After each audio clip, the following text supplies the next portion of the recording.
कहाँ तक हुआ? जहांदार शाह तक। ठीक।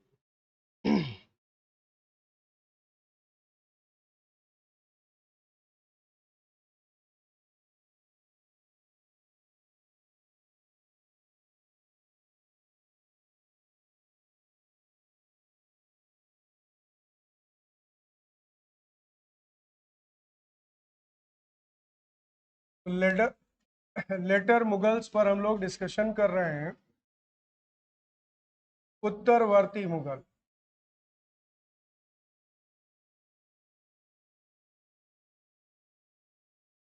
और इनका जो समय है वो 1707 से लेकर और 1858 तक का इतिहास। इस क्रम में हम सब ने अब तक पढ़ा बहादुर शाह प्रथम के बारे में।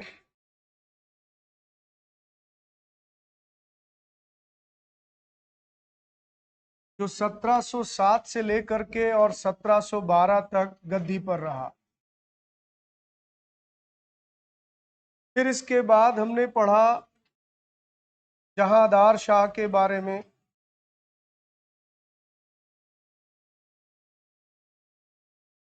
जो 1712 से लेकर 1713 तक गद्दी पर रहा। एक वर्ष के भीतर ही उसके शासन का अंत हो गया। वो क्लास ऑनलाइन अपलोड हो जाएगी क्योंकि कल एप्लीकेशन और आज भी एप्लीकेशन पे कुछ काम चल रहा है उसका अपडेशन, इसीलिए वो लाइव नहीं हो पाई। तो आज की क्लास शायद इसीलिए इन लोगों ने यूट्यूब पे हो सकता है लाइव कर दी हो, लेकिन मैं उसको अपलोड करवा दूंगा क्लास को। ठीक है। तो इन दो के बारे में कल की क्लास में हम सबने समझा और अंत में यह डिस्कस किया था कि जहांदार शाह के शासन काल में अब मुगल बादशाह नाम मात्र के लिए बादशाह थे, रियल पावर किसके हैंड में चली गई थी? नोबेल क्लास में, अमीरों के हाथ में। और उस समय का जो सबसे शक्तिशाली अमीर था, जो दरबार में सबसे ताकतवर व्यक्ति था, वो कौन था? जुल्फिकार खां। तो जुल्फिकार खां ही प्रशासन पर नियंत्रण बनाए हुए था। लेकिन फिर कुछ ऐसा घटनाक्रम घटित हुआ जिसका लाभ उठा करके सैयद बंधुओं ने फर्रुखशियर के हाथों जहांदार शाह की हत्या करवा दी और इसके बाद सत्ता मिली फर्रुखशियर को। तो अगला टॉपिक जो आपका आ रहा है तीसरा, वो है फर्रुखशियर।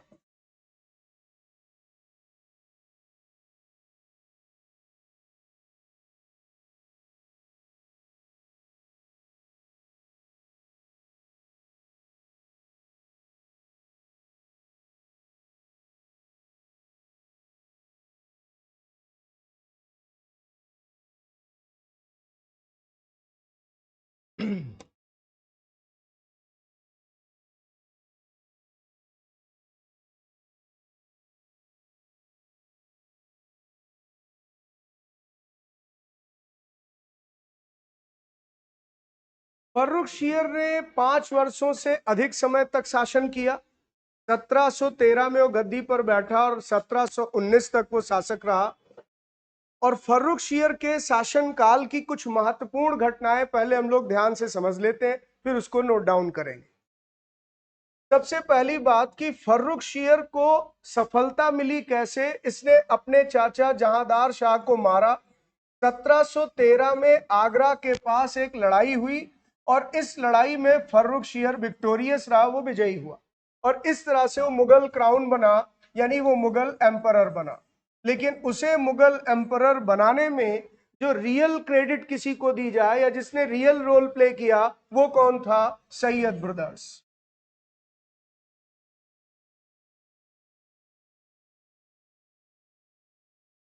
अब ये जो सैयद बंधु थे, सैयद ब्रदर्स थे, इसमें दो भाइयों का नाम शामिल है।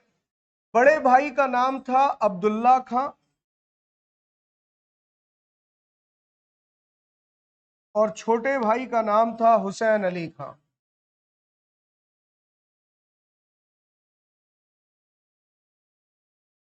तो इन दोनों भाइयों को ही इंडियन हिस्ट्री में सैयद ब्रदर्स के नाम से जाना गया क्योंकि ये सैयद के वंशज थे, यानी इनके पिता सैयद खानदान से थे, तो ये सैयद ब्रदर्स के नाम से जाने गए। अब चूंकि इन दोनों ने ही फर्रुखशियर को विजय दिलाई थी, तो इस ऑब्लिगेशन के बदले में इन्हें कहीं ना कहीं पुरस्कार भी मिलता, रिवार्ड मिलता। और रिवार्ड के रूप में इन्हें क्या मिला, इन दोनों भाइयों को मुगल प्रशासन में बड़े पद दिए गए। तो मैंने शायद आपको बताया था कि मुगल एडमिनिस्ट्रेशन में, सेंट्रल गवर्नमेंट में सबसे बड़ी पोस्ट कौन सी थी, वजीर, वजीर आजम या प्राइम मिनिस्टर। तो अब्दुल्ला खां को मुगल वजीर बना दिया गया, जबकि इसके पहले वजीर कौन था, जुल्फिकार खां। तो जुल्फिकार खां को अरेस्ट कर लिया गया, उसे जेल में डाल दिया गया और सैयद बंधुओं के षड्यंत्र के कारण फिर उनकी हत्या कर दी गई। फर्रुखशियर के आदेश पर ही उसे मार दिया गया। लेकिन इस तरह से जुल्फिकार खां का अंत हुआ और सैयद बंधुओं का युग शुरू हुआ। वजीर बन गया अब्दुल्ला खां। और दूसरा बड़ा पद मैंने क्या बताया था, दूसरी बड़ी ऑफिस कौन सी थी, मीर बख्शी यानी सेनापति। तो छोटे भाई को दिया गया मीर बख्शी का पद। तो एक भाई के हाथ में सेना की कमांड आ गई और एक भाई के हाथ में सेंट्रल गवर्नमेंट का पूरा एडमिनिस्ट्रेशन आ गया और दोनों कोर्ट में बहुत पावरफुल पोजीशन पर पहुंच गए। और इस तरह से सैयद बंधुओं का युग यहां से शुरू होता। अब सैयद बंधु भी ये चाहते थे कि मुगल साम्राज्य को डूबने से बचाया जाए, उसको सुरक्षित किया जाए, इसकी ताकत बढ़ाई जाए। तो इसके लिए सैयद बंधुओं की एक योजना थी कि सबसे पहले सिख विद्रोहियों को कुचलना बहुत जरूरी। और उस समय सिख रिविलियंस किसकी कमांड में या किसकी लीडरशिप में विद्रोह कर रहे थे, बंदा बहादुर। तो सैयद बंधुओं ने बंदा बहादुर के खिलाफ एक कैंपेन स्टार्ट किया और 1716 में सिखों को पराजित किया और फिर बंदा बहादुर को अरेस्ट करके दिल्ली लाया गया और फर्रुखशियर के आदेश पर उसे फांसी की सजा दे दी गई। तो आपके पेपर में प्रश्न आएगा कि सिखों के नेता बंदा बहादुर को किस मुगल बादशाह के द्वारा फांसी की सजा दी गई। तो आंसर क्या हो जाएगा, फर्रुखशियर। तो फर्रुखशियर के शासनकाल की एक महत्वपूर्ण घटना में इसे शामिल करते हैं कि सिख विद्रोहियों को मुगलों ने कुचलने में सफलता पाई। फिर इसके बाद अब जब यहां पर सैयद बंधुओं की विजय हुई तो पंजाब पर एक बार फिर से मुगलों ने अपना प्रभाव स्थापित कर लिया। इसके बाद अब ये चाहते थे कि राजपुताना के इलाके पर अपना प्रभाव जमाया जाए और इसीलिए सैयद बंधुओं ने मारवाड़ पर भी अटैक किया और मारवाड़ के राजा अजीत सिंह को पराजित किया। यानी अब राजपुताना के इलाके पर इनकी नजर थी। लेकिन सैयद बंधु इस बात को जानते थे कि अगर हिंदुओं से टर्म्स बिगड़ गए तो आगे भविष्य में हमारे लिए खतरा भी हो सकता है। इसीलिए मारवाड़ के राजा अजीत सिंह को हराने के बावजूद भी उनसे वो फ्रेंडली रिलेशन चाहते थे और इसके साथ साथ उन्हें अपने कंट्रोल में भी रखना चाहते थे। तो अजीत सिंह को कंपेल्ड किया एक इंसल्टिंग ट्रीटी पर साइन करने के लिए, अपमानजनक संधि पर उनसे हस्ताक्षर करवाया। उसे अपमानजनक इसलिए कहेंगे क्योंकि सैयद बंधुओं की तरफ से जो कंडीशन लगाई गई उस कंडीशन को अजीत सिंह को मानना पड़ा और उन्होंने मान इसलिए लिया जिससे उनको अपना राज्य वापस मिल जाए। यानी सैयद बंधुओं ने कहा कि हम मारवाड़ को मुगल एम्पायर में मर्ज नहीं करेंगे, आपको हैंडओवर कर रहे हैं, लेकिन उसके बदले में आपको मेरी ये शर्तें माननी होंगी। और उन्हीं शर्तों में से एक शर्त यह भी थी कि अजीत सिंह को अपनी डॉटर की शादी वो फर्रुखशियर से करनी पड़ी। अच्छा, उस समय ये सब एक डिप्लोमेटिक तरीका था, यहां शादी बहुत महत्वपूर्ण नहीं है, लेकिन ये एक डिप्लोमेसी थी कि अगर उनके घर की बेटी हमारे यहां हमारे राज्य में है तो उस राज्य की तरफ से बगावत नहीं होगी, उस राज्य पर हमारा नियंत्रण बना रहेगा। और इस कारण से इन्होंने अजीत सिंह से इस तरह से संधि पर हस्ताक्षर करवाए। तो एक घटना ये भी घटित हुई। फिर इसके बाद तीसरी महत्वपूर्ण घटना क्या घटित हुई कि इसी दौरान सैयद बंधुओं को यह लगा कि जाटों को, बुंदेलों को, इन सबको भी अपने पक्ष में लाना बहुत जरूरी है। इसलिए सैयद बंधुओं ने कई जगह से तीर्थ यात्रा कर और हटा दिए और जजिया कर हमेशा के लिए समाप्त करने की घोषणा कर दी। यानी अब कंप्लीटली हम कह सकते हैं जजिया कर हटाया गया। तो वैसे जजिया कर या तीर्थ यात्रा कर को हटाने की नीति किसने शुरू की थी, बहादुर शाह फर्स्ट के समय ही, लेकिन इसे प्रॉपर एग्जीक्यूट किसने किया, तो आंसर हो जाएगा फर्रुखशियर ने। यह भी एक महत्वपूर्ण घटना रही। फिर इसके बाद चौथी इंपॉर्टेंट घटना क्या है जो भारत के इतिहास में बहुत महत्व रखती है, उस समय तक भारत में अंग्रेजों की एक कंपनी व्यापार करने के लिए अपने पैर जमा रही थी और उसी कंपनी का नाम था English east India company.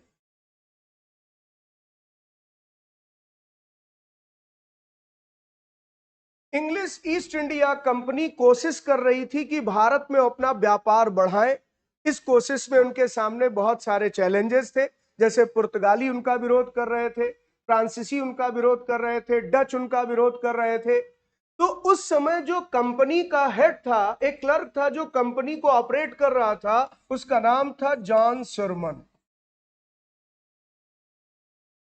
John Surman को एक मैसेज मिला, एक जानकारी मिली अपने एक रेजिडेंट के माध्यम से कि फर्रुखशियर को एक बीमारी, और उसका इलाज भारत में करने वाला उस समय कोई डॉक्टर नहीं था। लेकिन जो इंग्लिश ईस्ट इंडिया कंपनी थी उसमें कुछ डॉक्टर भी आते थे, उसमें कुछ सर्जन भी होते थे। तो इनकी कंपनी में उस समय टीम में एक सर्जन था, उसका नाम था डॉक्टर हैमिल्टन।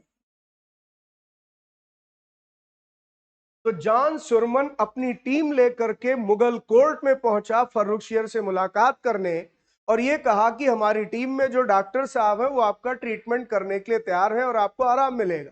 तो हैमिल्टन ने उनका ट्रीटमेंट किया, सर्जरी की, और उसकी वो बीमारी ठीक हो गई। और इससे फर्रुखशियर बड़ा प्रसन्न हुआ और उसने ये कहा कि अब मांगिए, आप क्या मांगते हैं, वरदान मांग लीजिए, जैसे आपने ऋषि मुनियों के काल में देखा। कुल मिलाकर कहने का सेंस यह था, रिवार्ड दिया। वो रिवार्ड इंपॉर्टेंट है जो एग्जाम में आएगा।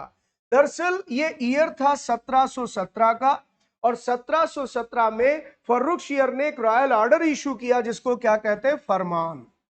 इसको शाही फरमान कहा जाता है, रॉयल ऑर्डर कहा जाता है। तो इन्होंने शाही फरमान इशू किया, और इस फरमान के द्वारा ईस्ट इंडिया कंपनी को बंगाल में, बिहार में और उड़ीसा में ड्यूटी फ्री यानी शुल्क मुक्त व्यापार करने का लाइसेंस दिया गया। ड्यूटी फ्री का मतलब उस समय ये लोग जहां व्यापार करते थे वहां मुगल अथॉरिटी को एक ड्यूटी पे करना पड़ता था, एक कर चुकाना पड़ता था, टैक्स कह सकते हैं। तो जो ड्यूटी चार्ज लिया जाता था, फर्रुखशियर ने आदेश दे दिया कि ईस्ट इंडिया कंपनी से बंगाल, बिहार, उड़ीसा में ड्यूटी नहीं ली जाएगी। ये केवल वहां के लोकल अथॉरिटी को एक मुश्त पैसा दे देंगे, यानी एक फिक्स अमाउंट दे देंगे, और 3,000 रुपए वार्षिक कर के बदले में पूरे साल भर बिना ड्यूटी के फ्रीली व्यापार कर सकेंगे। यानी जगह जगह जो ड्यूटी लगती है वो ड्यूटी इन्हें नहीं देनी पड़ेगी। तो ये फैसिलिटी किसने प्रोवाइड की थी? फर्रुखशियर ने। और इस घटना को ब्रिटिश ईस्ट इंडिया कंपनी के हिस्ट्री में एक नाम दिया गया, मैग्ना कार्टा। इसको मैग्ना कार्टा के नाम से जानते हैं। तो आपके पेपर में देखिए, मैग्ना कार्टा का मतलब होता है कोई बहुत बड़ा ड्रेस्टिक चेंज आ जाए, क्योंकि कंपनी को इसका बड़ा एडवांटेज मिला आगे चलकर। यानी बंगाल में कंपनी के पैर जमाने में भूमिका किसने निभाई थी? फर्रुखशियर ने। और यही बंगाल आगे चलकर अंग्रेजों के लिए स्वर्ग साबित हुआ। कैसे साबित हुआ ये आगे आप पढ़ेंगे। तो कुल मिलाकर आपके पेपर में अगर प्रश्न आ गया कि किस मुगल बादशाह ने इंग्लिश ईस्ट इंडिया कंपनी को शाही फरमान या रॉयल ऑर्डर द्वारा बंगाल, बिहार, उड़ीसा में फ्री ट्रेड की परमिशन दी थी, तो आंसर क्या लगाएंगे? फर्रुखशियर। क्लियर हो रहा? ये सारे जो 5-6 पॉइंट मैंने बताए ये बहुत इंपॉर्टेंट। लेकिन ये सारे जो काम हो रहे थे किसके नाम से हो रहे? फर्रुखशियर। लेकिन कर कौन रहा था? सैयद ब्रदर्स। तो एक चीज ध्यान रखिएगा, क्रेडिट आएगी सैयद ब्रदर्स को, लेकिन नाम आएगा फर्रुखशियर का। अब धीरे धीरे फर्रुखशियर को एहसास होने लगा कि यार सारे काम ये दोनों भाई कर रहे हैं, हमसे केवल साइन करा ले जाते हैं, कई बार हमसे बताते भी नहीं और अपने से निर्णय ले लेते हैं। बहुत सारे अथॉरिटी को ट्रांसफर करना, पोस्टिंग करना, सारा काम ये कर रहे। तो धीरे धीरे फर्रुखशियर यहां पर वो इनसे नाराज होने लगा। लेकिन आप सोचिए कि मुगल बादशाहों की हालत क्या हो चुकी थी। मैंने एक कहानी सुनाई थी कि अगर औरंगजेब किसी वजीर को बुलाता था तो वजीर डर जाता था कि कुछ गड़बड़ तो नहीं हुआ कि बादशाह ने बुलाया। और फर्रुखशियर के पास इतना करेज नहीं था कि वो अपने वजीर के काम को पसंद नहीं कर रहा लेकिन उसे वजीर के पद से हटा दे। तो उसने एक रास्ता निकाला। क्या रास्ता निकाला? अब ये दोनों भाई किस फ्रैक्शन को बिलोंग करते हैं? मैंने कहा था दरबार में गुट बने हुए थे, ये किस फ्रैक्शन को बिलोंग करते थे? इंडियंस, यानी जो इंडियन मुस्लिम्स थे, इनको हिंदुस्तानी कहा गया। और उस समय मुगल कोर्ट में और भी ग्रुप थे, तो उनमें एक ईरानी मुसलमान और था, और उसका नाम था चिनकिलिच खां। बहुत ध्यान से समझिएगा,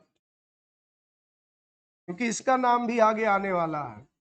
फिलहाल अभी आगे नहीं आएगा, लेकिन यहां क्यों जिक्र किया मैंने बताता हूं।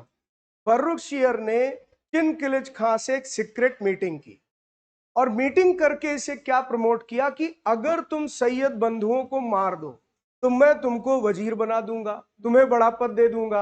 अब चिनकिलिच खां का एम्बिशन बढ़ गया, ये ईरानियन लीडर था, इसके मन में तो वैसे ही नाराजगी थी कि हमारे लीडर जो थे उनको, जुल्फिकार खां को इन दोनों भाइयों ने मारा, इसीलिए फर्रुखशियर इसे प्रमोट कर रहा था। यानी आप सोचिए, बादशाह की हालत यह है कि खुद नहीं कर पा रहा है तो अपने दरबार से लोगों को ढूंढ रहा है कि उनको आगे करके काम किया जाए। चिनकिलिच खां की भी पॉलिसी ये थी कि इन दोनों भाइयों को रिप्लेस करे। लेकिन ये जो सीक्रेट मीटिंग हो रही थी, ये पता चल गया इन दोनों भाइयों को, इनको ये जानकारी मिल गई कि हमें हटाने वाले हैं, हमारे खिलाफ एक्शन लेने वाले। और प्लानिंग देखिए कैसे हुई। फर्रुखशियर ने छोटे भाई हुसैन अली खां को एक मिशन पर भेज दिया, एक कैंपेन पर भेज दिया डेक्कन में। डेक्कन में उस समय मुगलों के खिलाफ रिबेल्स हो रहे थे, विद्रोह हो रहे। तो छोटा भाई हुसैन अली खां सेना लेकर दक्कन में गया था, और यहां प्लानिंग थी इनको रिप्लेस करने की।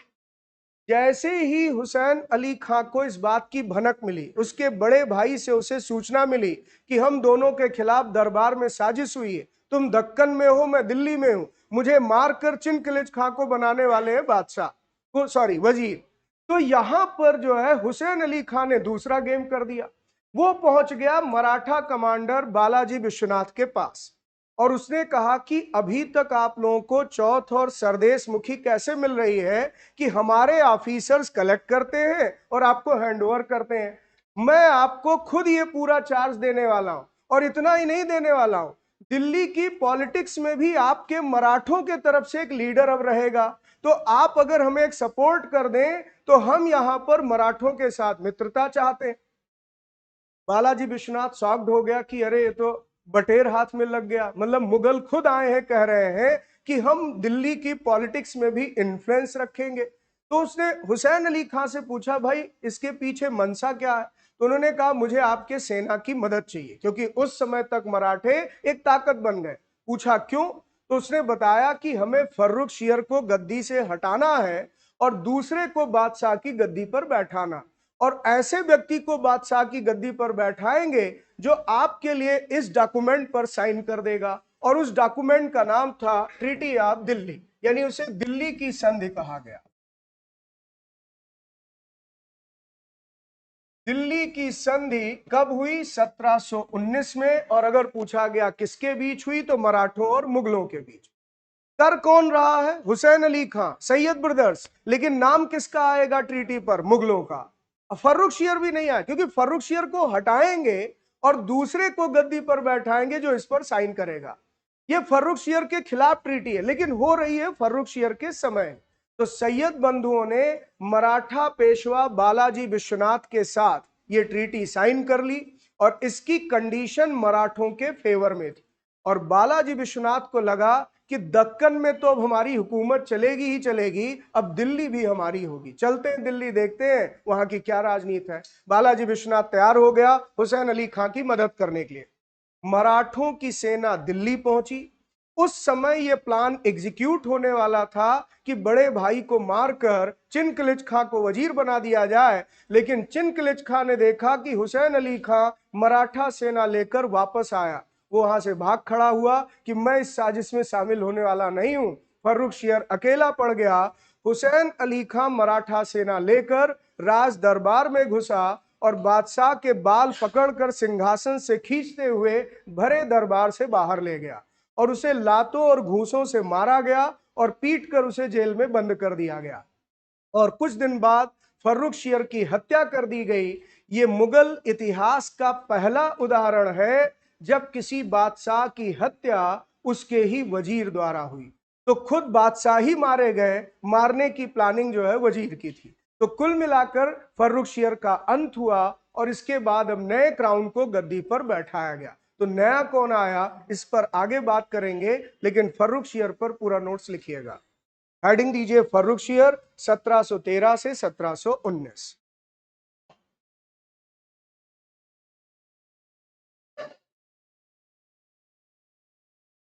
देखिए फर्रुखशियर became the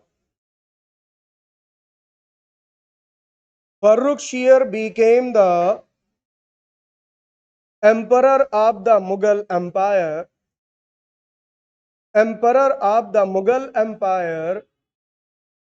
Mughal Empire after defeating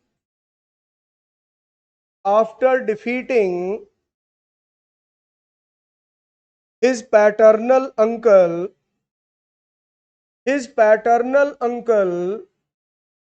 Jahandar Shah in a battle fought at Agra in 1713।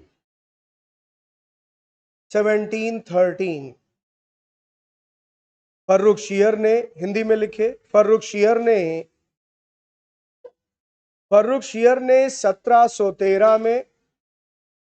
1713 में आगरा के निकट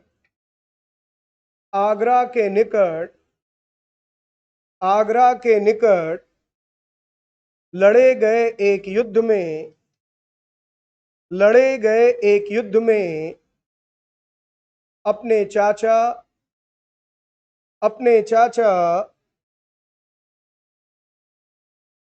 जहांदार शाह को पराजित करके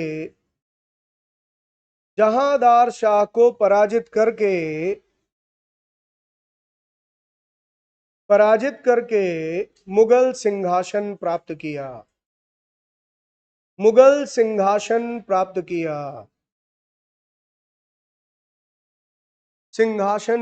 किया।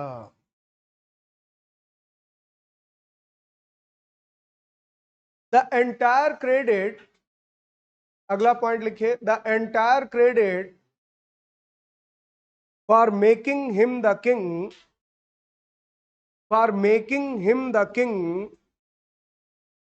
goes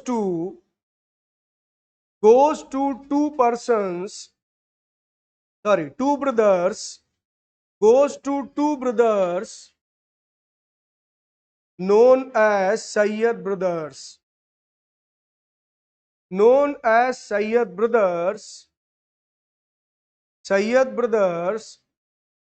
in which Abdullah Khan was elder brother.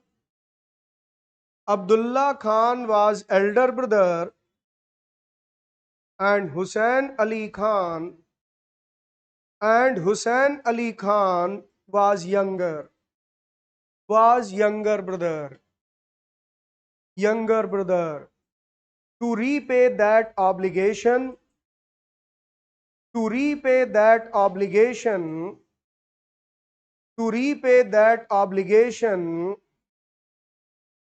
he मतलब फर्रुखशियर appointed Abdullah Khan as his wazir,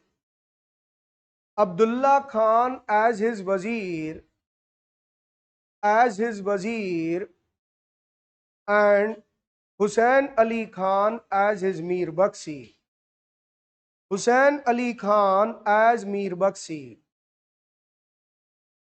फर्रुखशियर को मुगल सिंहासन पर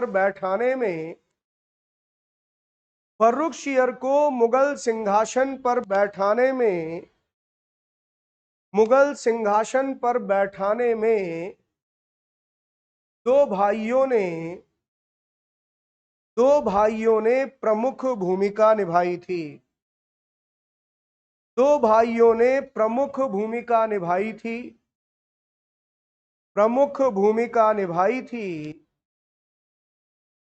प्रमुख भूमिका निभाई थी, जिसमें बड़ा भाई जिसमें बड़ा भाई जिसमें बड़ा भाई अब्दुल्ला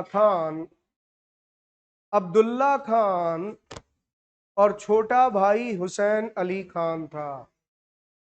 और छोटा भाई हुसैन अली खान था।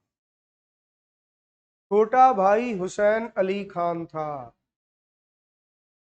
इस उपकार के बदले में इस उपकार के बदले में इस उपकार के बदले में इस उपकार के बदले में फर्रुख शेर ने अब्दुल्ला खान को अपना वजीर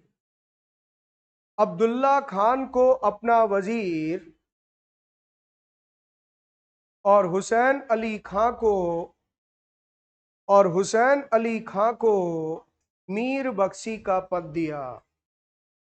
हुसैन अली खां को मीर बख्शी का पद दिया। मीर बख्शी किसे कहते थे? कमांडर इन चीफ को, सेनापति। अगला पॉइंट लिखे।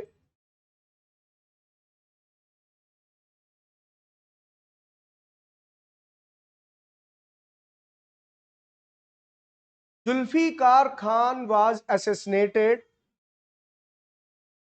Zulfikar Khan was assassinated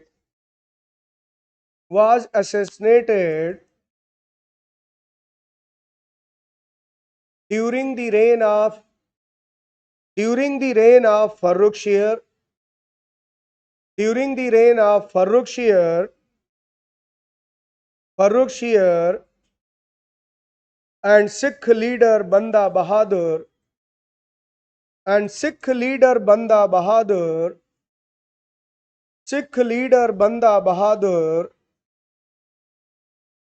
was defeated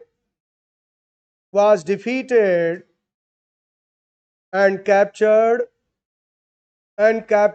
by Sayyid brothers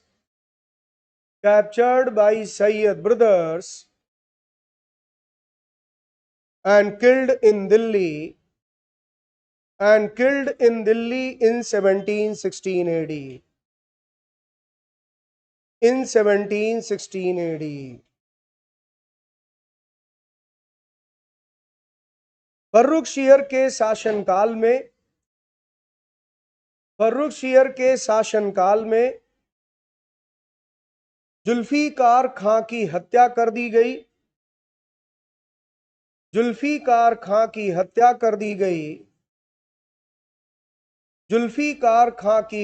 कर दी गई और सैयद बंधुओं ने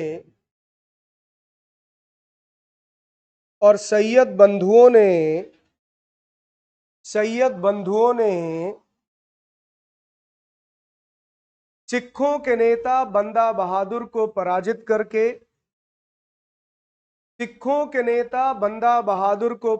करके बंदी बना लिया। सिखों के नेता बंदा बहादुर को पराजित करके बंदी बना लिया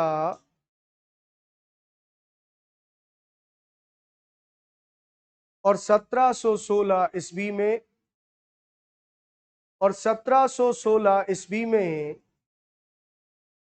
उन्हें दिल्ली लाकर फांसी की सजा दी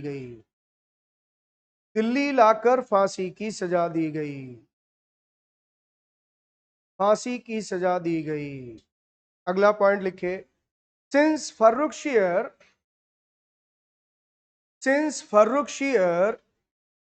was also an incompetent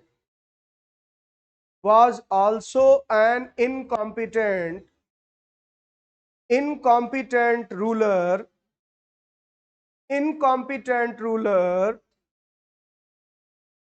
and a coward ruler like Jahandar Shah,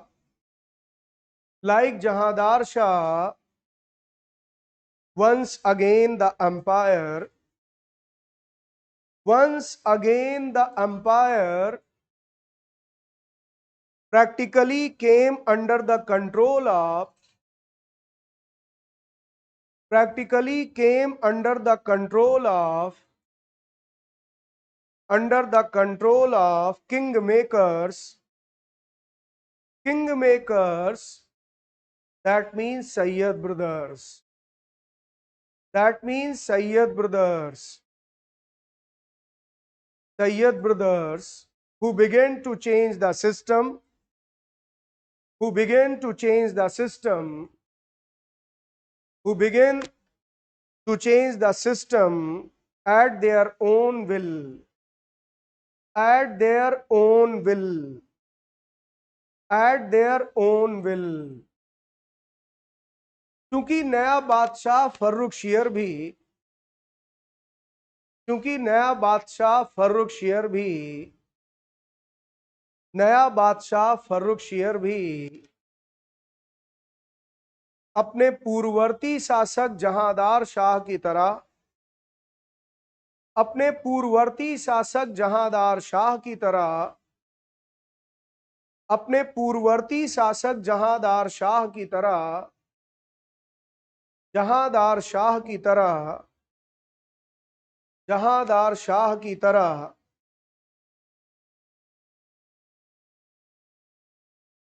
अयोग्य और घृणित कायर था अयोग्य और घृणित कायर था अयोग्य और घृणित कायर था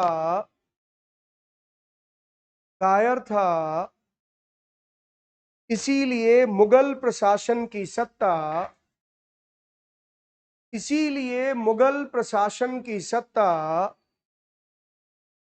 मुगल प्रशासन की सत्ता व्यवहारिक रूप से मुगल प्रशासन की सत्ता व्यवहारिक रूप से व्यवहारिक रूप से व्यवहारिक रूप से राजा बनाने वाले अर्थात सैयद बंधुओं के हाथों में थी अर्थात सैयद बंधुओं के हाथों में थी सैयद बंधुओं के हाथों में थी जिन्होंने जिन्होंने मुगल प्रशासन को जिन्होंने मुगल प्रशासन को अपनी इच्छा के अनुरूप जिन्होंने मुगल प्रशासन को अपनी इच्छा के अनुरूप व्यवस्थित करना शुरू किया अगला पॉइंट लिखे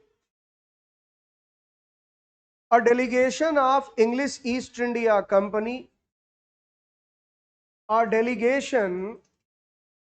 a delegation of English East India Company under John Surman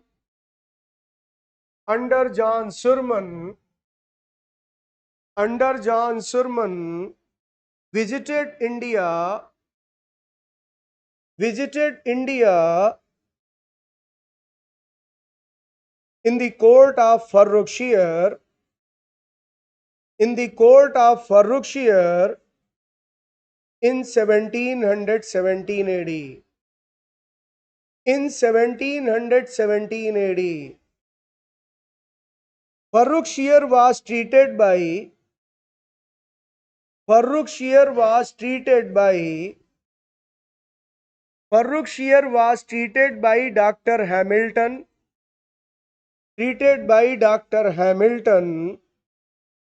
Dr. Hamilton, a surgeon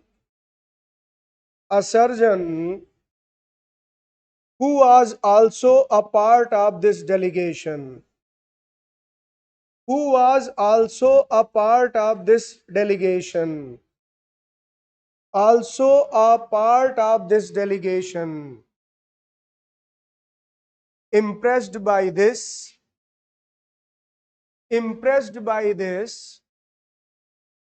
Impressed by this,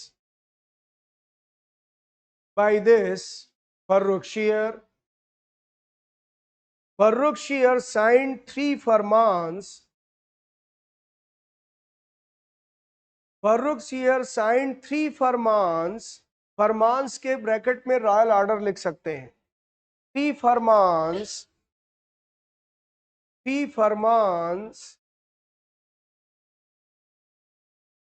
giving the right of duty free trade, giving the right of duty free trade, giving the right of duty free trade, duty free trade to the company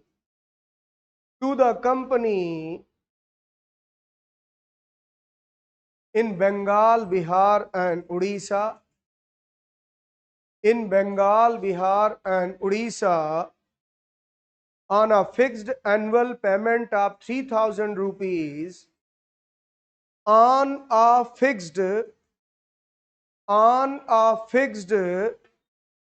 annual payment of 3,000 rupees.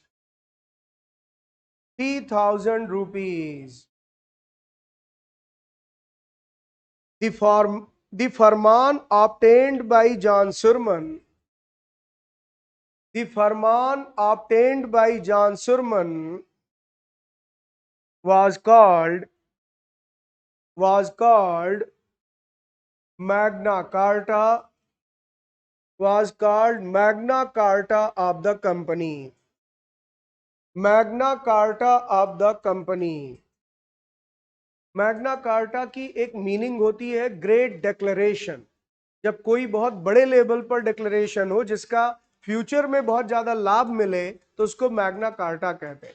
ये term पहली बार 13th century AD में England में use हुआ था जब वहां के राजा king John ने एक ऑर्डर दिया था सिविलियन के राइट्स के लिए, तो उसको मैग्ना कार्टा कहा गया. तो मैग्ना कार्टा का मतलब होता है ग्रेट डील या ग्रेट डिक्लेरेशन या कोई बहुत बड़ा चेंज आए. लिखिए हिंदी में. फर्रुखशियर के शासनकाल में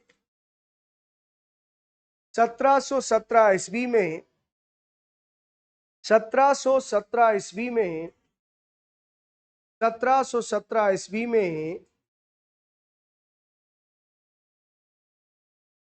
जॉन सुरमन के नेतृत्व में जॉन सुरमन के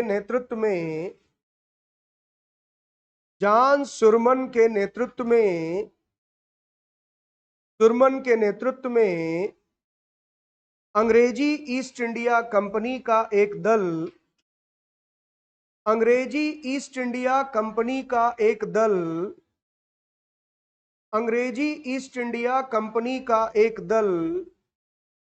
मुगल दरबार में आया था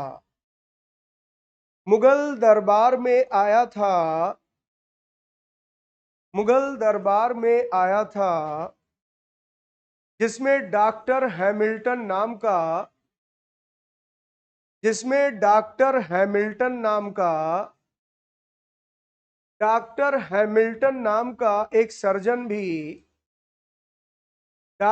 हैमिल्टन नाम का एक सर्जन भी शामिल था. डॉक्टर हैमिल्टन नाम का एक सर्जन भी शामिल था. डॉक्टर हैमिल्टन ने फर्रुखशियर को एक बीमारी से निजात दिलाया. डॉक्टर हैमिल्टन ने फर्रुखशियर को एक बीमारी से निजात दिलाया. डॉक्टर हैमिल्टन ने फर्रुखशियर को एक बीमारी से निजात दिलाया.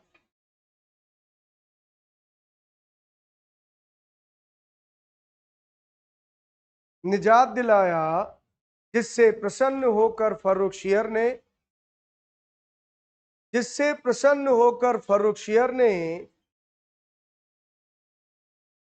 3 शाही फरमान जारी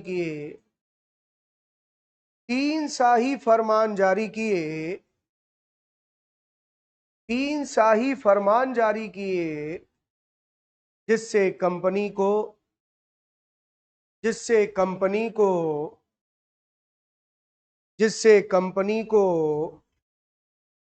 3,000 रुपए के वार्षिक कर के बदले में 3,000 रुपए के वार्षिक कर के बदले में बंगाल बिहार उड़ीसा में शुल्क मुक्त व्यापार की अनुमति मिली। शुल्क मुक्त व्यापार की अनुमति मिली। इसे कंपनी का मैग्ना कार्टा कहा गया। इसे कंपनी का मैग्ना कार्टा कहा गया।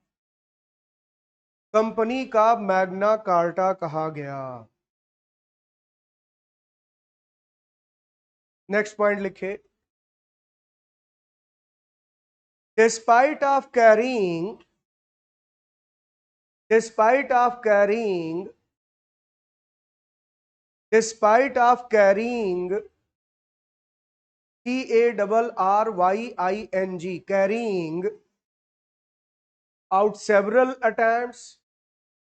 carrying out several attempts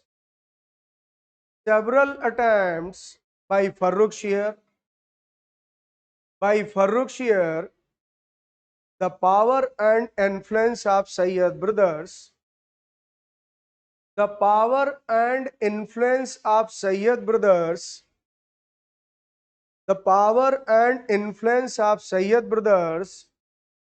could not be curbed.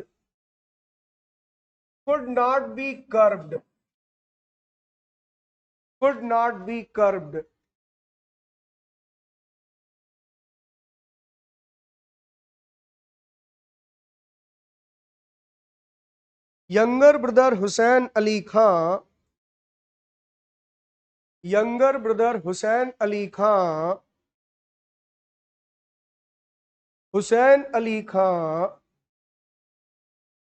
made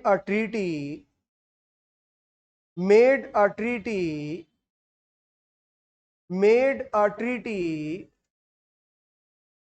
named Treaty of Delhi in 1719 with Maratha Peshwa Balaji Vishwanath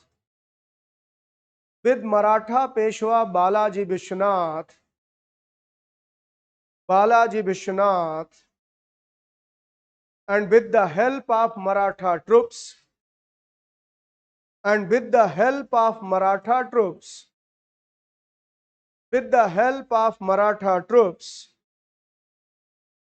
troops deposed and killed Farrukh Shear. Deposed and killed Farrukh Shear. And this was the first instance, and this was the first example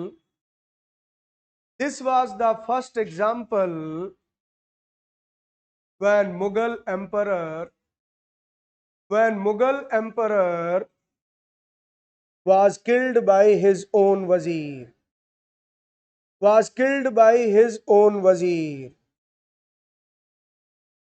Hindi में लिखे। Farrukh share के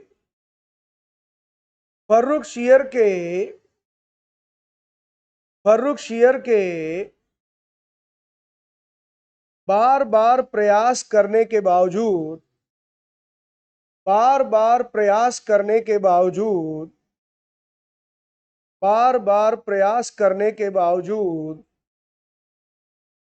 सैयद बंधुओं की शक्ति दिन ब दिन बढ़ती गई।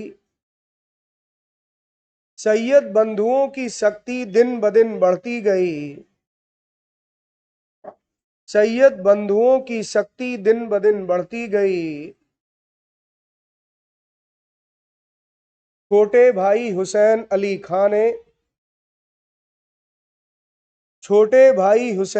खान ने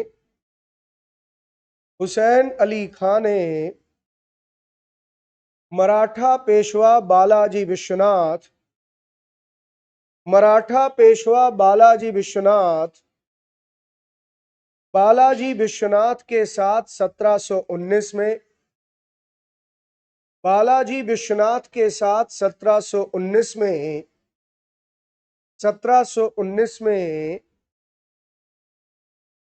एक संधि हस्ताक्षरित की, एक संधि हस्ताक्षरित की, एक संधि हस्ताक्षरित की, जिसे दिल्ली की संधि कहा गया, जिसे दिल्ली की संधि कहा गया, दिल्ली की संधि कहा गया। मराठा सैनिकों की सहायता से, मराठा सैनिकों की सहायता से, मराठा सैनिकों की सहायता से, सहायता से सैयद बंधुओं ने, सैयद बंधुओं ने फर्रुखशियर को, सैयद बंधुओं ने फर्रुखशियर को गद्दी से उतार दिया, फर्रुखशियर को गद्दी से उतार दिया और मार डाला, गद्दी से उतार दिया और मार डाला। तो लेटर मुगल्स में एक और कहानी निपट गई। अब हम आगे बढ़ते हैं।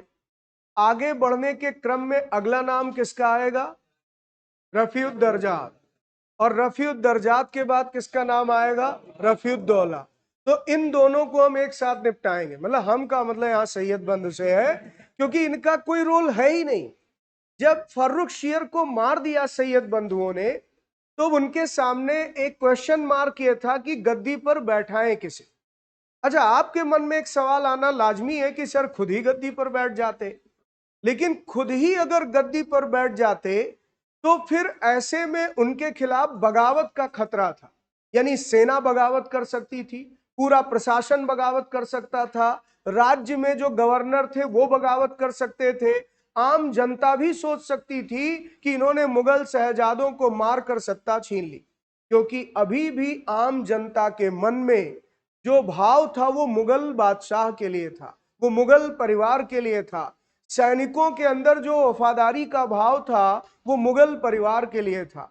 ये बिल्कुल ऐसे ही है कि आज अगर कोई ये कहे कि कांग्रेस में राहुल गांधी का विकल्प है कोई, वो कितना भी टैलेंटेड हो लेकिन राहुल गांधी का विकल्प नहीं हो सकता।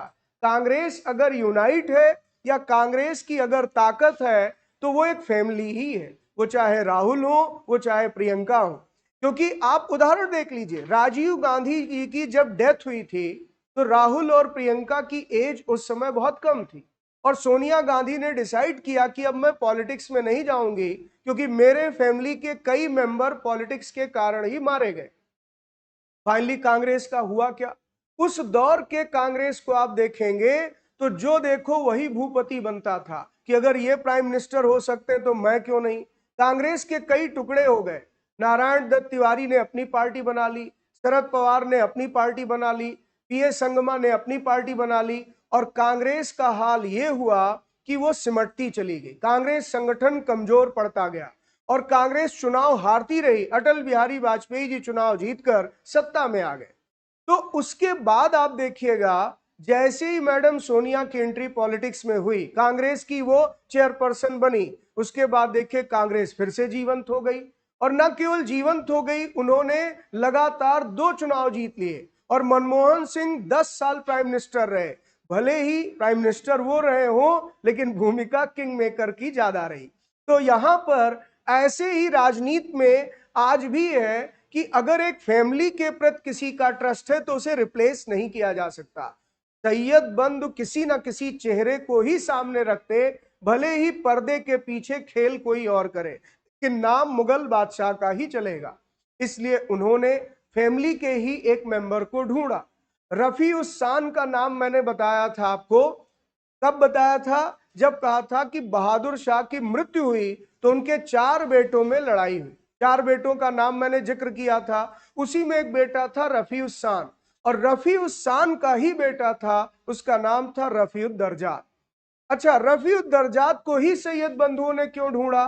क्योंकि रफीउद्दर्जात वो बहुत ज्यादा शराब का सेवन करता था, तो इनको ये लगा, और बहुत कम एज का था, कोई एक्सपीरियंस नहीं उस समय, मुश्किल से 18 साल एज पूरी हुई। 18 साल के लड़के को एक तो बादशाह की गद्दी पर बैठा दें और उसके बाद मैखाना खोल दें, कहे अभी आज से आपका ही है, तो दिन भर उसी में डूबा रहेगा। और यही हुआ। वो कहते मैखाने में इतना व्यस्त हो गया, इतनी शराब पी कि मुश्किल से 6 महीने के अंदर ही स्वर्ग सिधार गया और उसकी मृत्यु हो गई। इसीलिए रफीउद्दर्जात का यहां पर कोई विशेष जिक्र नहीं। अब सैयद बंधुओं के सामने फिर समस्या आ गई कि अगला बादशाह किसे बनाए। तो एक यहां पर शराबी को ढूंढा था, इस बार भंगेड़ी को ढूंढा। इसका मतलब बहुत ज्यादा भांग का सेवन करता था, अफीम बहुत ज्यादा खाता था, उसे बना दिया मुगल बादशाह और उसका नाम था रफीउद्दौला।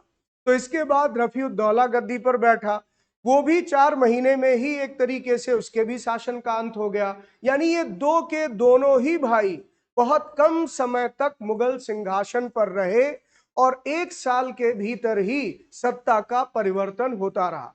फिर इसके बाद सैयद बंधुओं ने एक अन्य शहजादे को ढूंढा जिसका नाम था रोशन अख्तर, और रोशन अख्तर को मुगल बादशाह बनाया और उसका नया नाम रखा गया Mohammad Shah.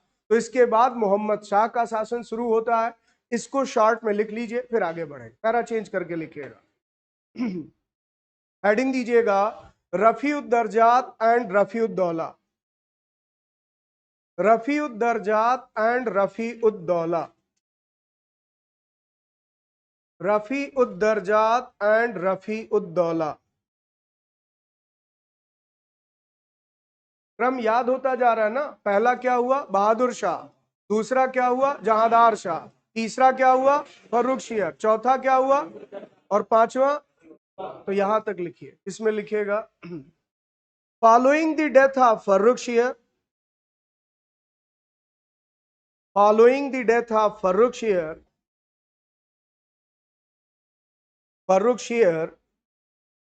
the Sayyid brothers put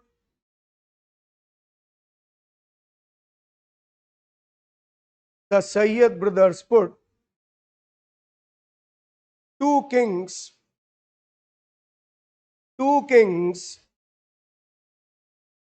namely Rafiudarjat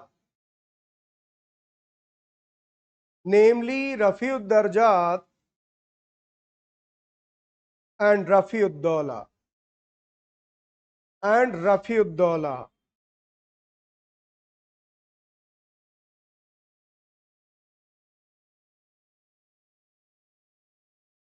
Both these princes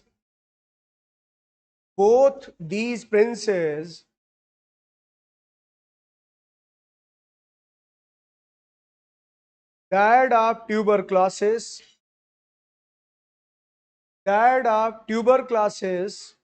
and dysentery,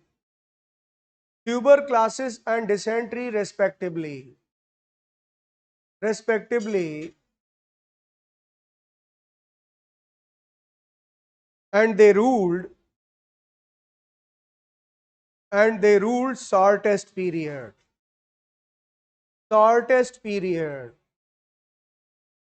Farrukh शेर की मृत्यु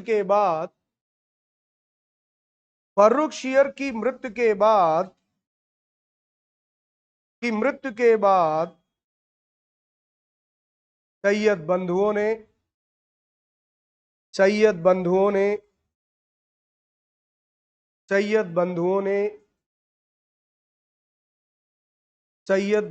ने मुगल सिंहासन पर बारी बारी से 2 शहजादों को बैठाया।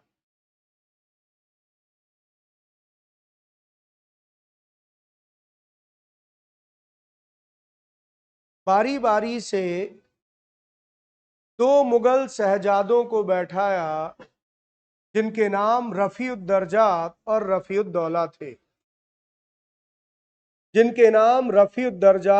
रफीउद्दौला थे।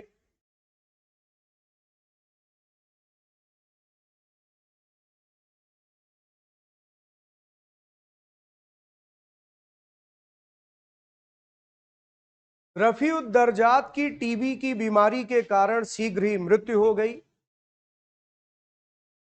रफीउद्दर्जात की टीबी की बीमारी के कारण शीघ्र ही मृत्यु हो गई। टीबी की बीमारी के कारण शीघ्र ही मृत्यु हो गई। टीबी की बीमारी के कारण शीघ्र ही मृत्यु हो गई। जबकि रफीउद्दौला की अतिसार के कारण मृत्यु हो गई। अतिसार के कारण मृत्यु हो गई। अतिसार के कारण मृत्यु हो गई। इस तरह दोनों का शासन दोनों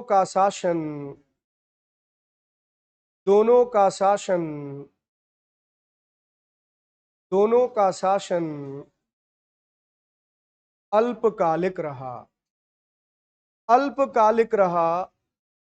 या सबसे कम समय तक रहा।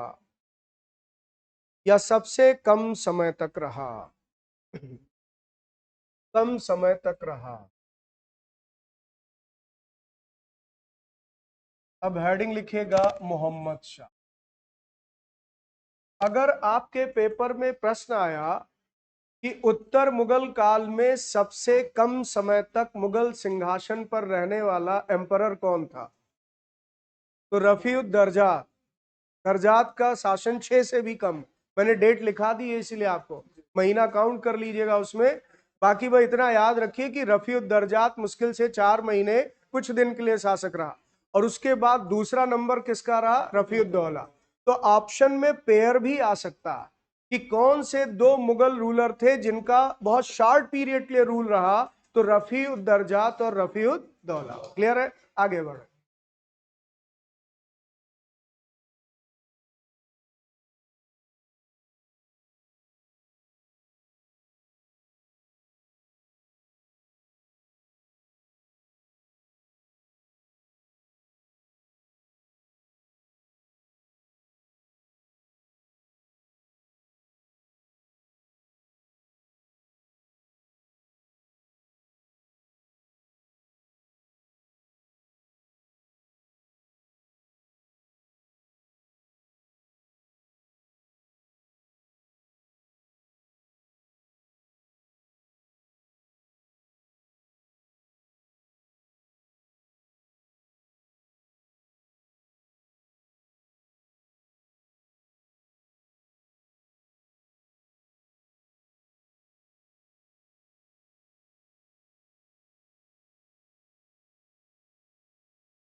देखिए, इनके समय का जो घटनाक्रम है अगर उसको देखा जाए तो इसमें सबसे पहला इंपॉर्टेंट पॉइंट कि मोहम्मद शाह के शासन काल में ही डिक्लाइन ऑफ सैयद ब्रदर्स हुआ।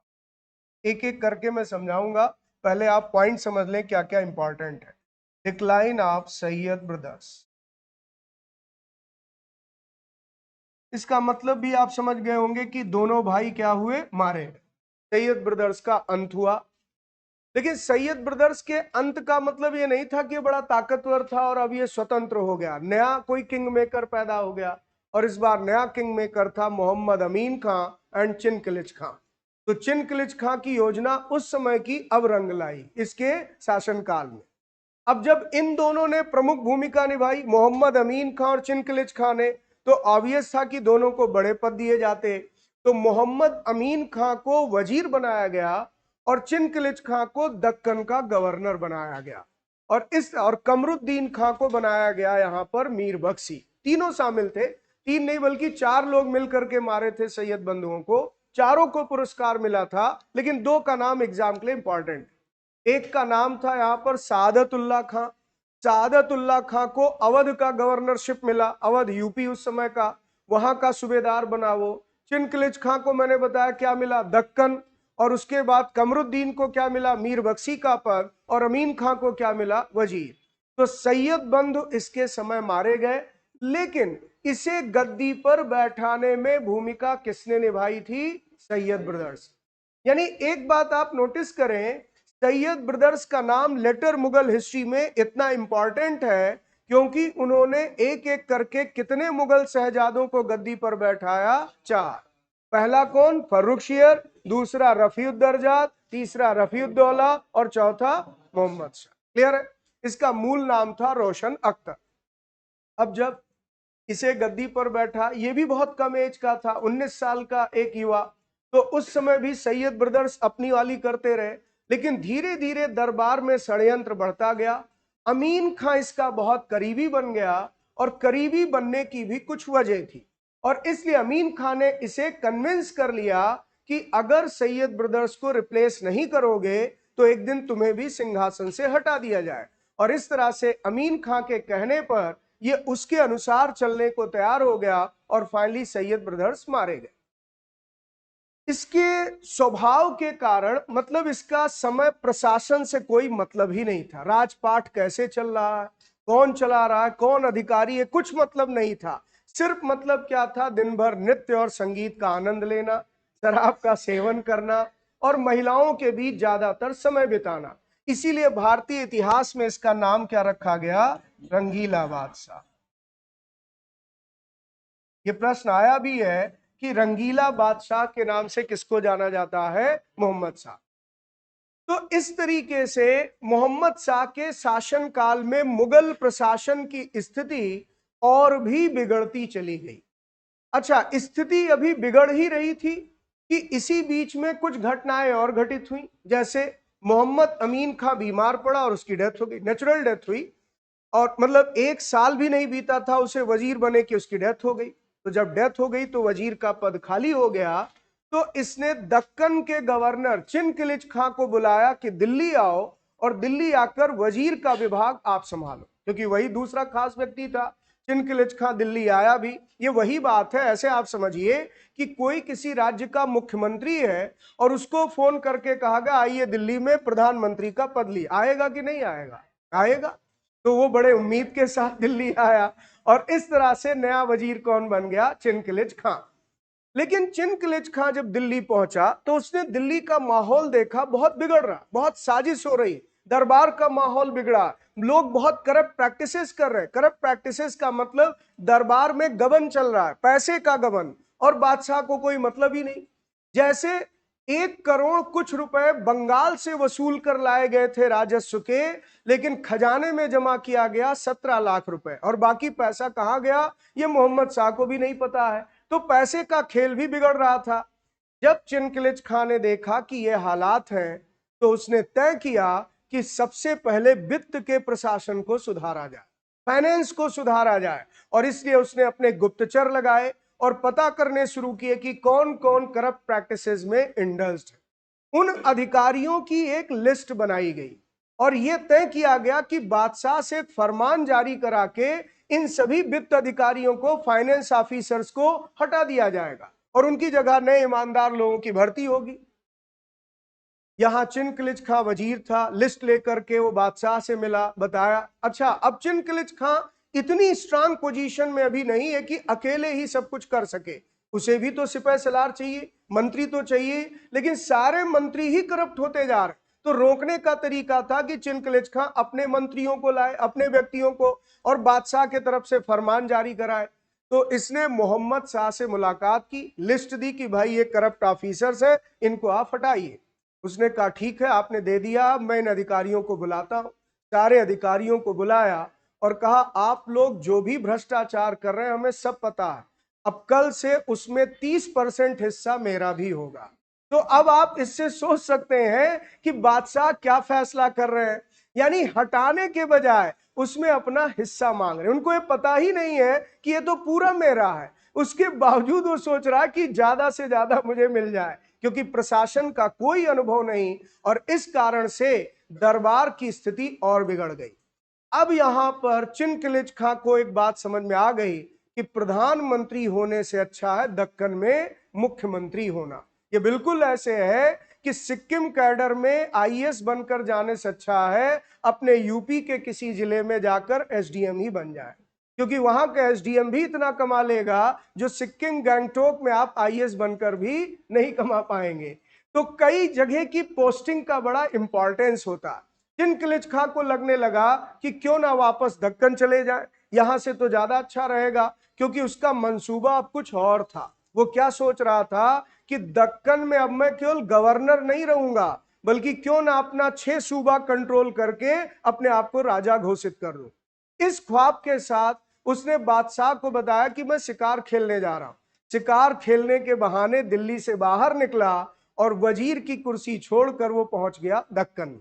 अब जब मोहम्मद शाह को यह बात पता चली कि उसका वजीर ही दिल्ली से भाग गया है, तो वो नाराज हुआ कि अब वजीर की कुर्सी कौन संभालेगा। उस समय दक्कन का गवर्नर था, उसका नाम था मुबारिज खां। उसने मुबारिज खां को संदेश भिजवाया कि आप चिनकिलिच खां को बंदी बना लें, क्योंकि उन्होंने मुझे बेवकूफ बनाकर दिल्ली से पलायन किया, और उसे फिर से दिल्ली लाया जाए, जबरदस्ती वजीर की कुर्सी पर बैठाया जाए। तो चिनकिलिच खां जब दक्कन पहुंचा, मुबारिज खां ने उसे बंदी बनाने की कोशिश की, रोकने की कोशिश की, और दोनों के बीच युद्ध लड़ा गया जिसका नाम है बैटल ऑफ सकूर खेड़ा। अब यह लड़ाई हुई 1724 की घटना, 23-24 सकूर खेड़ा का युद्ध लड़ा गया, जिसमें मुबारिज खां पराजित हुआ, मारा गया, और चिनकिलिच खां ने अपने आप को दक्कन का राजा घोषित कर दिया और नया नाम रखा निजामुल मुल्क। इसीलिए उसने अपनी जो राजधानी दक्कन में बनाई उसका नाम था हैदराबाद, और हैदराबाद के शासकों को क्या कहा गया? निजाम। यहां से हैदराबाद में निजाम का शासन शुरू होता, और पहला निजाम कौन बना? चिनकिलिच खां। उसके वंशजों को आगे चलकर क्या कहा गया? निजाम। समझ में आ गया? फिर आगे पूरे इतिहास में निजाम ही रहे हैदराबाद में। तो अब यहां पर मोहम्मद शाह ने भी क्या किया? उसने कहा कि चलो मैं आपको स्वतंत्र राजा मान लेता हूं, और उसने उन्हें आसफ जाह की उपाधि दे दी। निजामुल मुल्क आसफ जाह उन्हें कहा जाने लगा, और इसीलिए हैदराबाद में निजाम के वंशज का नाम पड़ा आसफ जाही डायनेस्टी। तो अगर एग्जाम में आ गया कि हैदराबाद के राज्य का संस्थापक कौन था, तो निजामुल मुल्क या चिनकिलिच खां। और वहां किस वंश की सत्ता आई? आसफ जाही वंश। और किस मुगल बादशाह के शासनकाल में हैदराबाद में इंडिपेंडेंट स्टेट की फाउंडेशन पड़ी? तो आंसर क्या हो जाएगा? मोहम्मद शाह। ये पॉइंट क्लियर हो गए? अब जब एक ऐसा करेगा तो दूसरे गवर्नर के मंसूबे भी बड़े होंगे। अवध में जो बैठा हुआ गवर्नर था, उसे लगा कि भाई जब चिनकिलिच खां कर सकते तो मैं भी कर दूं, तो उसने भी अपने आप को इंडिपेंडेंट रूलर डिक्लेयर कर दिया। उसका नाम था शहादत खां। शहादत खां ने भी अवध में अपना स्वतंत्र राज्य कायम कर लिया। मोहम्मद शाह ने फिर फरमान जारी करके कहा ठीक है, अवध हाथ से आपका, और इस तरह से अवध भी मुगलों से स्वतंत्र हो गया। तो अगर एग्जाम में आया कि अवध के इंडिपेंडेंट स्टेट का फाउंडर कौन था? शहादत खां। समझ में आया? यानी अब अवध के गवर्नर को गवर्नर ना कहकर आगे आप पढ़ेंगे उन्हें नवाब कहा जाने लगा। तो हैदराबाद के शासक को क्या कहा गया? निजाम। और अवध के शासक को क्या कहा गया? नवाब। और ये सब किसके समय आ रहे हैं? मोहम्मद शाह। अब जब वो नवाब बन गया तो बंगाल का गवर्नर भी सोचने लगा मैं भी नवाब बनूं, मैं क्यों केवल गवर्नर रहूं। और उस समय वहां का गवर्नर था, उसका नाम था मुर्शिद कुली खां। मुर्शिद कुली खां ने भी अपने आप को इंडिपेंडेंट डिक्लेयर कर दिया, और मोहम्मद शाह ने कहा लो तुम भी ले जाओ। और इस तरह से कुल मिलाकर बंगाल भी मुगलों से इंडिपेंडेंट हो गया, और बंगाल के स्वतंत्र राज्य का संस्थापक कौन बना? मुर्शिद कुली खां। तो 3 नाम बताए एग्जाम के लिए, तीनों नाम इंपॉर्टेंट है। Who was the founder of independent state of Hyderabad? Who was the founder of independent state of Bengal? Who was the founder of independent state of Awadh? और तीनों के नाम याद रखिए। और किसके समय फाउंडेशन पड़ रही है? मोहम्मद शाह। अच्छा, ये सब हो ही रहा था, मुगल प्रशासन बिखर ही रहा था, कि एक कहावत नहीं होती कि काढ़ में खोज, यानी इसका मतलब ये हुआ कि यहां पर जब किसी को एक बीमारी हो जाए, इसको कोढ़ी का लिप्रेसी, और उसमें यहां पर खुजली होने लगे, तो इसका मतलब ये हुआ समस्या और गंभीर हो गई। तो यहां समस्या क्या गंभीर हुई, जरा इसको आप समझिए। इस समय ईरान को, मतलब इस जमाने में ईरान का नाम था फारस, पर्सिया कहा जाए, ये मैंने एंशिएंट हिस्ट्री में भी आपको पढ़ाया था। तो फारस का जो राजा था उसका नाम था नादिर शाह। नादिर शाह, नादिर शाह ने सुन रखा था कि भारत के पास अपार धन संपदा, मुगलों के खजाने में बड़ा पैसा, और वाकई भारत में धन संपदा तो थी। तो यहां पर नादिर शाह भारत से धन लूटने के इरादे से भारत की तरफ बढ़ा। इसने बड़े आसानी से अफगानिस्तान, काबुल क्रॉस करते हुए दिल्ली की तरफ कदम बढ़ाए। इस पर भी बड़ी एक रोचक कहानी, कहते हैं कमरुद्दीन उस समय सेनापति था। जब उसे पता चला कि ईरान से सेनाएं भारत की तरफ आ रही हैं, तो उसने अपने संदेशवाहक को मुगल दरबार में भेजा। वो भागकर आया लाल किले में बादशाह से मिलने। अब बादशाह को उसने कहा गंभीर सूचना देनी है, बादशाह से मीटिंग कराइए। तो जो दरबान थे वो गए बादशाह के पास और कहे कि कोई गंभीर सूचना लेकर एक हरकारा आया, संदेशवाहक आया है, जिसे सेनापति जी ने भेजा। तो उस समय बादशाह नृत्य और संगीत के आनंद ले रहे थे। उन्होंने कहा उन्हें बैठाइए, वेट कराइए। वो वेट करने लगा, नृत्य संगीत में डूबे रहे। 4 घंटे तक उससे मुलाकात ही नहीं की कि मामला क्या, और तब तक नादिर शाह बड़े आसानी से सेना लेकर आगे बढ़ता रहा। सेनापति क्यों संदेश भेजा था कि खजाने से कुछ रकम चाहिए, रसद पानी चाहिए, और सैनिक भेजिए, ईरान के सेना भारत पर आक्रमण कर सकती है, काबुल तक आ गई है। तो फिर जब मोहम्मद शाह फ्री हुए, उन्होंने उस संदेशवाहक से पूछा क्या मामला है, बताया कि ऐसे खतरा है।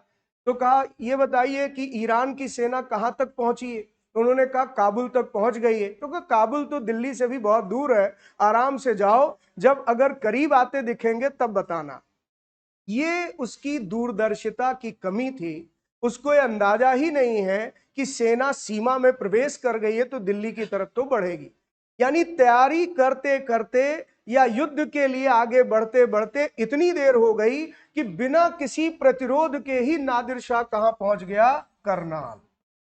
अब यहां पर मुगल सेना ने इसे रोकने की कोशिश की। तो कहां काबुल था मुगलों का साम्राज्य, काबुल से लाहौर पहुंचा, पेशावर पहुंचा, कहीं नहीं रोका गया। वो भी ताजुब था कि मैं तो मुगलों का इतना बड़ा नाम सुना हूं, भारत में जा रहा हूं, कहीं हार ना जाऊं, और वो ताजुब कर रहा है, कोई रोक ही नहीं रहा है, हम लोग आगे बढ़ते जा रहे हैं। जब वो करनाल पहुंचा, तो करनाल आप समझ रहे हैं दिल्ली से कितना दूर है, यानी दिल्ली के किनारे तक आ गया, और फाइनली मुगलों के साथ लड़ाई चली। इसीलिए इस बैटल का नाम है बैटल ऑफ करनाल, और ये हुआ 1739। तो एक प्रश्न और आएगा, करनाल की लड़ाई किसके समय हुई थी, मोहम्मद शाह। किसके बीच हुई थी, मोहम्मद शाह और नादिर शाह। समझ में आया। तो ये लड़ाई कुछ घंटों में ही निपट गई, बहुत देर नहीं चली, कुछ घंटे में निपट गई। मुगल सेना पराजित हो गई। मोहम्मद शाह घुटने पर बैठ गया, उसने अपने राज्य के लिए याचना की। नादिर शाह ने कहा मैं हिंदुस्तान पर राज करने नहीं आया, आप अपने खजाने की रकम हमें दे दें, और वो रकम लेकर मैं यहां से लौटने के लिए तैयार हूं। तो चिनकिलिच खां भी इसमें युद्ध में शामिल था। चिनकिलिच खां मोहम्मद शाह को बचाने आया था, क्योंकि मोहम्मद शाह ने उसे रिकॉग्नाइज कर लिया था, तुम इंडिपेंडेंट राजा हो। तो सादात खां भी आया था, अवध वाला, चिनकिलिच खां भी आया था, लेकिन सब पराजित हुए। तो चिनकिलिच खां ने ही नादिर शाह को इस बात पर राजी कर लिया कि हम मुगल खजाने से आपको 50 लाख रुपए देंगे, खजाने में इतना पैसा आप ले लीजिए, वापस लौट जाइए। नादिर शाह जाने के लिए भी तैयार हो गया। अब यहां पर देखिए, चिनकिलिच खां भी ईरानी मूल का व्यक्ति था, इसीलिए नादिर शाह से मीटिंग हुई। लेकिन सादात खां इस बात से चिढ़ गया कि अब यहां पर चिनकिलिच खां का वेटेज बढ़ेगा, क्योंकि डील इसने कराया। तो उसने भी नादिर शाह से मुलाकात की, और नादिर शाह से कहा कि तुम्हें बेवकूफ बना रहे हैं, खजाने में 50 लाख नहीं है, पूरे 1 करोड़ रुपए है, और आपको दे आधा रहे हैं। तो नादिर शाह नाराज हो गया कि 1 करोड़ है और दे आधा रहे हो। इसलिए नादिर शाह ने ट्रीटी भंग कर दी और सेना लेकर दिल्ली की तरफ आगे बढ़ गया। दिल्ली आया, खजाने को लूटा गया। जब खजाना खोला गया तो वाकई इतनी ही रकम निकली। इसके बाद अब नादिर शाह और नाराज हो गया। उसने कहा उस व्यक्ति को ढूंढो जिसने बताया था 1 करोड़ है। सादात खान ने नादिर शाह के भय के कारण आत्महत्या कर ली।